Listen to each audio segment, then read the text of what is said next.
स्वाति खंडेलवाल, आप देख रहे हैं कॉर्पोरेट रडार। मैं हूँ। आज हम ऑफ कोर्स फोकस करेंगे सीमेंट सेक्टर पर। और आपने अभी देखा ही कि दाम बढ़े हैं सीमेंट के 10 से 15 रुपए प्रति बोरी, और इसका सीधा सीधा असर कंपनीज पर पड़ेगा। वो सब बातें भी करेंगे, आगे के आउटलुक जानेंगे। स्टार सीमेंट कंपनी हमारे साथ जुड़ेगी, बट सबसे पहले मार्केट पर एक बार नजर डालते हैं। और मार्केट में इस वक्त दिन के ऊंचे स्तरों से थोड़ा सा यहाँ दबाव देखने को मिल रहा है मार्केट में। आई थिंक बड़ा मिक्स्ड सा चल रहा है रिएक्शन। अगर हम देखें सेक्टर स्पेसिफिक हो रहा है यहाँ पर एक्शन। तो कुशल खड़े हैं जो हमें बताएंगे इस वक्त का बाजार चेक। कुशल।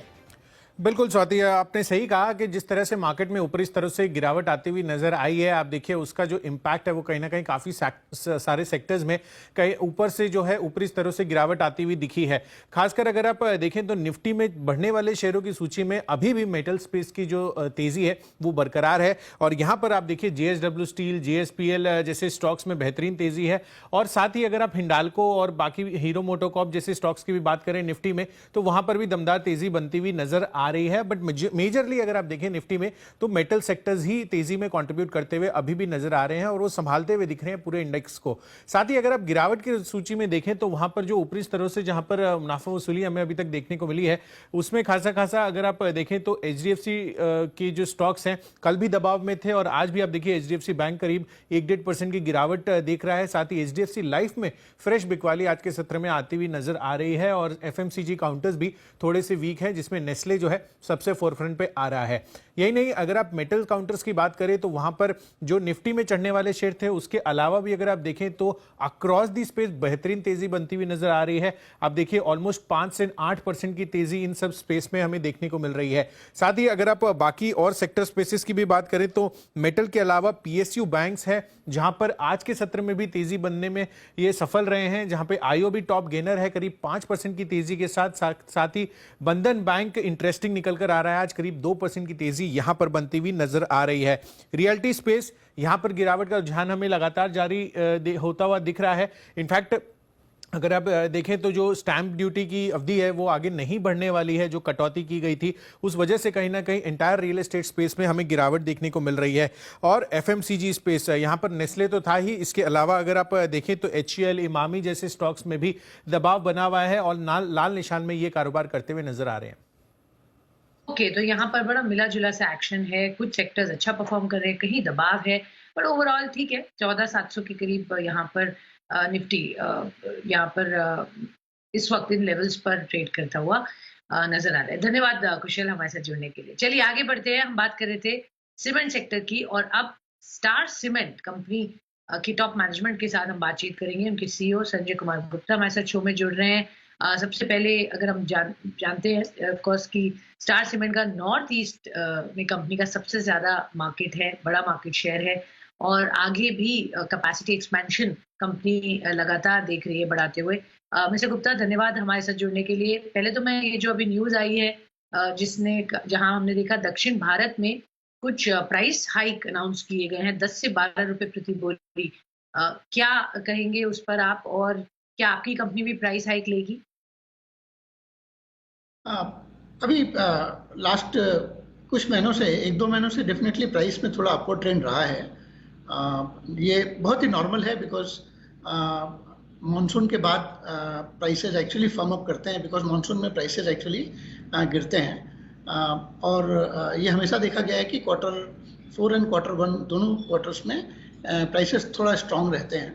सो ये जो इंक्रीज है लार्जली उस जो प्राइसेस गिरे थे मानसून सीजन में उसको कंपेंसेट करने के लिए है। और मुझे लगता है कि ये जो भी इंक्रीज है वो अक्रॉस सारे रीजन्स में देखने को मिलेगा। इवन इन ईस्ट में भी प्राइसेस फर्म ही हैं और लगता है कि आगे आने वाले 1-2 महीनों में प्राइसेस थोड़ा फर्म रहेंगे और फर्म होंगे। जैसा आप बता रहे हैं प्राइस जरूर यहाँ बढ़ी है। आगे भी सर कुछ क्वांटम बता सकते हैं कितने बढ़ने की और गुंजाइश है? आप कह रहे हैं ऑब्वियसली फर्म रहेंगे, एक प्राइस हाइक ले चुके हैं, और कितनी गुंजाइश है इस वक्त मार्केट को देखते हुए और डिमांड को देखते हुए? देखिए, लार्जली ईस्टर्न सेक्टर में जो प्राइस में गिरावट जो आई थी मानसून के सीजन में वो करीब 25 से 30 रुपए बोरी की आई थी। और मेरी उम्मीद है कि ये आने वाले 1-2 महीने के अंदर में कम से कम 25 से 30 रुपए प्राइसेस इंक्रीज होने चाहिए।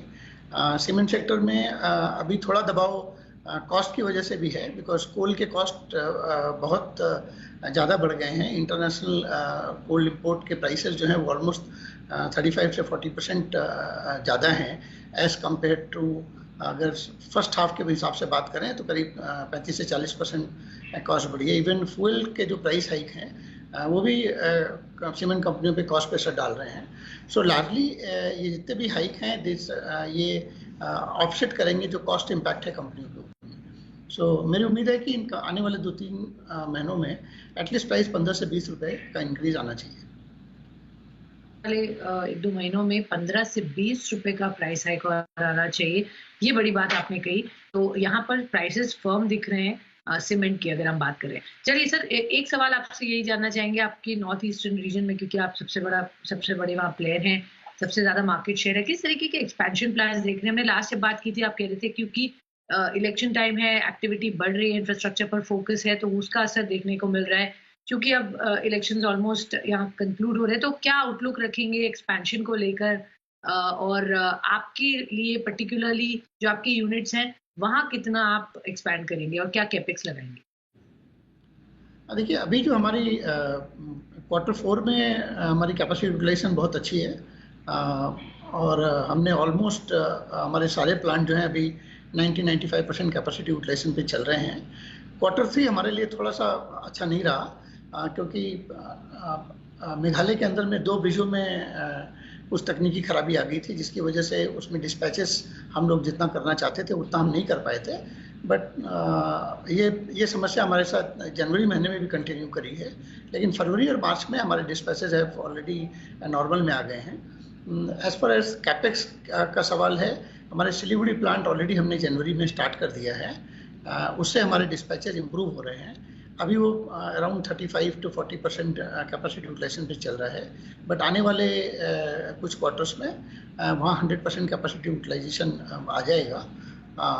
और दूसरी बात है कि जो हम लोग एक क्लिंकराइजेशन प्लांट मेघालय में प्लान कर रहे हैं 3 मिलियन टन का, वो क्लिंकराइजेशन प्लांट की सारी एक्टिविटीज़ हमारी ऑनलाइन है, ऑन शेड्यूल है, और हम लोग उम्मीद करते हैं कि आने वाले एनीथिंग बिटवीन 24 से 30 महीने के अंदर में वो क्लिंकराइजेशन प्लांट भी आएगा। इन सारे कैपेक्स प्लांट, क्लिंकराइजेशन प्लांट, एंड हम लोग एक 14 मेगावाट का WHR प्लांट भी लगा रहे हैं, वो भी हमारे हिसाब से 12 से 15 महीने के अंदर में कंप्लीट हो जाएगा। तो ये कैपेक्स प्लान की जहाँ तक बात करें, टोटल कैपिटल कॉस्ट ऑन ये सारे प्रोजेक्ट्स पे करीब 1400 से 1500 करोड़ रुपए का आएगा।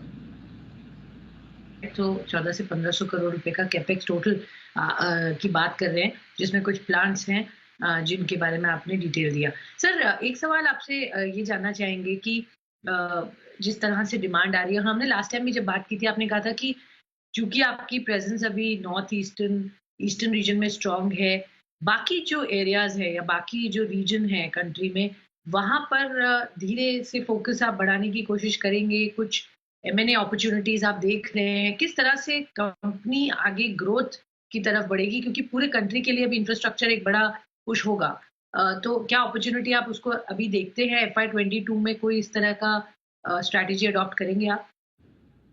देखिए, हमारी डेफिनेटली ईस्टर्न सेक्टर में ग्रो करने की इच्छा है। सो हम लोग आगे आने वाले 4-5 सालों में कंटेम्पलेट ये भी कर रहे हैं कि हम लोग बिहार में एक प्लांट लगाएंगे, हमारे एक MP में भी एक क्लिंकराइजेशन प्लांट की डालने की इच्छा है। ये नेक्स्ट आई विल से 4 से 5 साल का ग्रोथ प्लान है। डेफिनेटली अगर ईस्टर्न रीजन पे हमारे पास कोई भी ऐसी इनऑर्गेनिक अपॉर्चुनिटी आती है तो हम लोग उसको ज़रूर देखेंगे, and we will definitely like कि हम लोग उस इनऑर्गेनिकली भी ग्रो करें अगर कोई भी ऐसी अपॉर्चुनिटी रहती है जो हमारे साइज़ की है। So normally as a company जो अभी हमारा 6 मिलियन टन का ओवरऑल कैपेसिटी है, उसको हम 11 से 12 मिलियन टन इन नेक्स्ट 4 से 5 साल में करना चाहते हैं। ओके, तो डबल करेंगे यहाँ पर 4 से 5 साल में जो करंट कैपेसिटी है उस तरफ आप आगे बढ़ रहे हैं। सर, ट्रेड सेल्स और नॉन ट्रेड सेल्स कौन सा बेहतर परफॉर्म कर रहा है इस वक्त आपके लिए? ये हमारा ज़्यादातर फोकस ट्रेड सेल्स पे ही रहता है। हमारी 80 से 85% सेल्स अभी ट्रेड में है और सिर्फ 15-1% सेल हमारी नॉन ट्रेड में है। ट्रेड में डिमांड अच्छी है, ओवरऑल रूरल डिमांड ऐसे सेमी अर्बन डिमांड भी अच्छी है। लास्ट क्वार्टर से urban demand has also started picking up. So हमें लगता है कि ओवरऑल डिमांड जो है आने वाले in first quarter also will be better.